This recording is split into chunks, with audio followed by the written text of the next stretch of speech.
一起学习一下生产中结构件绞焊怎样焊。绞焊缝要比同样板厚的平焊电流大10%，焊条与下板角度呈现30-40度，焊条往后侧倾斜70-80度，向左拉焊也行，往右拉焊也对，但不能推着焊。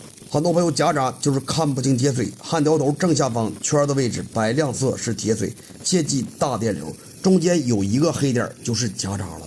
有夹闸可以对着夹闸多烧一会儿就能出来。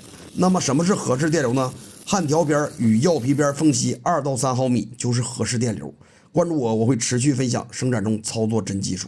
绞焊最完美的手法就是拉着走直线，这是成型。